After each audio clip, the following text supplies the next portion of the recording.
இன்றைக்கி நம்ம பார்க்க போகிற விஷயம் லைஃப்பில் நிறைய பேர் ரொம்ப அதிகமான நபர்கள் இப்போ இருக்கிற காலகட்டத்தில் ஃபீல் பண்ணிகிட்டு இருக்கிற விஷயம். இது எதனால் வருது அப்படின்னு அவங்களுக்கே தெரியல. பட் வந்துட்டு தான் இருக்குது. இதை இருக்க இன்னும் அதிகமாகிட்டு இருக்க ஒழிய கம்மி ஆகலை.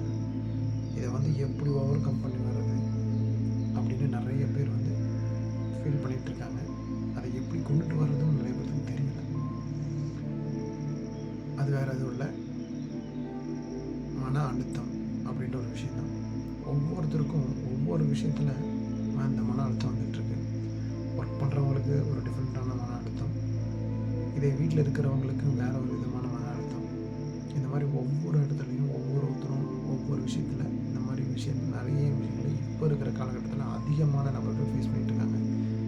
ஈவன் குழந்தைங்கள ஆரம்பித்து பெரியவங்க வரைக்கும் இந்த மாதிரி விஷயங்கள் மன அழுத்தம் ரொம்ப ஜாஸ்தியாக இருக்குன்னு இப்போ நிறைய சர்வே சொல்லுது.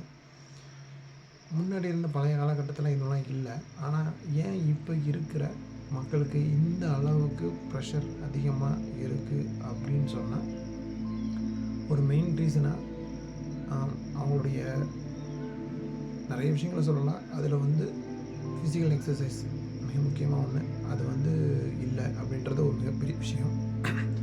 ரெண்டாவது, அவங்க எக்ஸ்பெக்டேஷன்ஸை அதிகமாக வைக்கிறாங்க. ஈவன் ஓவர் திங்கிங்காக இருக்கலாம். அந்த மாதிரி விஷயங்கள் நிறையா நடக்குது. ஸோ இந்த மாதிரி விஷயங்கள் நிறைய அதோட பேக்ரவுண்டில் ஒவ்வொருத்தருக்கும் ஒவ்வொன்றா இருக்குது. ஜஸ்ட் குழந்தைங்கள நம்ம என்ன பண்ணுறோம், ஓவர் ப்ரெஷரைஸ் பண்ணுறோம். குழந்தைங்க நார்மலாக அவங்க படிக்க ஆரம்பிக்கும் பொழுது கரெக்டாக தான் இருக்காங்க. ஆனால் அதுக்கப்புறமேலும் அவங்களுக்கு மேலே நம்ம போடுற ப்ரெஷரைஸ்னால குழந்தைங்க பிரச்சனையாகிறாங்க. அது ஒன்று. அது இல்லாமல் அவங்க வெளியில் விளையாட போகாமல் வீட்டுக்குள்ளாரையே அடைஞ்சு கிடக்கிறனால, மற்ற ஃப்ரெண்ட்ஸோடு இல்லாமல் ஒரு ரூம்குள்ளாரையே சுற்றி அவங்களுக்கு கொடுத்த சில டாய்ஸோட இந்த மாதிரி விளையாடுறதுன்னு ஒன்று. ஸோ நிறைய பேர் ஒரு சிங்கிள் குழந்தைங்களாக இருக்காங்க. அதனால அடுத்த குழந்தைங்களோட இன்ட்ராக்ஷன்ஸ் கம்மியாக இருக்குது. நிறைய பேர்த்தோட அப்பார்ட்மெண்ட் வாழ்க்கை, அந்த விஷயங்கள், இந்த மாதிரி விஷயங்கள் குழந்தைங்களோட லைஃப்பை பாதிக்க தான் செய்யுது. சரி, குழந்தைங்க ஓகே, பெரியவங்க வளர்ந்தவங்களுக்கு ஏன் இந்த பிரச்சனை அப்படின்னா, அவங்களும் ஃபிசிக்கல் எக்ஸசைஸ்ன்ற ஒரு விஷயம் கம்மியாக இருக்கிறது அப்படின்னு சொல்லலாம். அதே நேரத்தில்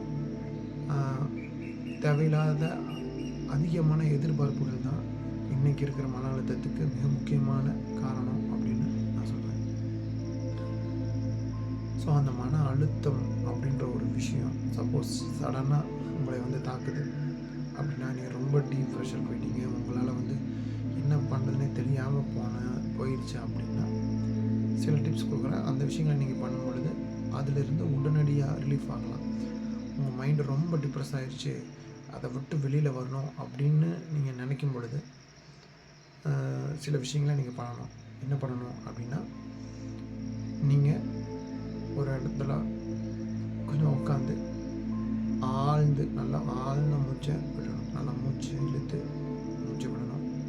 ஒரு நிமிஷம் மூச்சில் கவனத்தை செலுத்தணும். உங்கள் கவனத்தை ஸ்ட்ரெஸ்ஃபுல்லான விஷயத்துலேருந்து உங்கள் மூச்சுக்கு கண்டிப்பாக நீங்கள் கொண்டுட்டு வரணும்.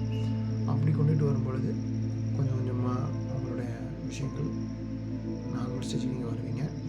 அதே மாதிரி நீங்கள் உட்காந்துருக்கிற இடத்துல இருக்கிறவங்களுக்கு கண்ணை மூடி கொஞ்ச நேரம் உட்காந்து அங்கே கேட்குற ஒலிகள், அதாவது டிஃப்ரெண்ட் சவுண்ட்ஸ் வரும் இல்லைங்களா, அந்த சவுண்ட்ஸை கொஞ்சம் லிசன் பண்ணுறதுனால உங்களுக்கு டிப்ரெஷன் குறையலாம். இல்லை எனக்கு கொஞ்சம் அதிகமாக இருக்குது, இன்னொருத்தருக்கு நடந்துகிட்ருக்கு அப்படின்னா, ஐஸ் பேக்ஸை உங்களுடைய நெக், இந்த கழுத்துக்கு கீழே நீங்கள் கொஞ்சம் நேரம் ஐஸ் பேக்ஸையோ இல்லை உங்களுடைய ரிஸ்ட் மணிக்கட்டுக்கிட்டேயோ கொஞ்சம் நேரம் ஐஸை வச்சு நீங்கள் அப்படியே லைட்டாக அதை சில்னஸ் ஆகுனீங்கன்னா, உங்கள் ப்ரெஷர் அந்த பிரெயினுக்கு போன அந்த டென்ஷன்ஸ் இது எல்லாமே கொஞ்சம் கொஞ்சமாக குறைஞ்சி கொஞ்சம் நார்மல் ஸ்டேஜஸ்க்கு வருவாங்க.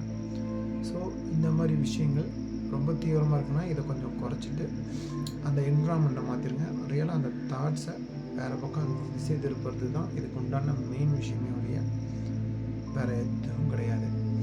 சப்போஸ் உங்களுக்கு தூக்கம் அந்த மாதிரி வருதுன்னா நல்லா படுத்து தூங்கிடுங்க. அதோட பெஸ்ட் ரெமெடி எதுவுமே கிடையாது. பட் மற்றவங்களுக்கு இந்த மாதிரி விஷயங்களை ஃபாலோ பண்ணலாம். இது ஒரு சின்ன டிப்ஸு தான். இது நீங்கள் அடுத்தவங்களுக்கும் யூஸ் பண்ணலாம், நீங்களும் யூஸ் பண்ணிக்கலாம். யாருக்காவது சடனாக நடக்குதுங்கும் பொழுது அவங்கள உட்கார வச்சு நீங்கள் பேச்சு கொடுத்து இந்த மாதிரி விஷயங்களை நீங்கள் பண்ணும்பொழுது கண்டிப்பாக அவங்க அதுலேருந்து ரிலீஃப் ஆகி அந்த ஸ்டேஜ்லேருந்து வந்துடுவாங்க. அதுக்கப்புறம் நீங்கள் கொஞ்சம் அவங்கள டேக் கேர் பண்ணிக்கலாம்.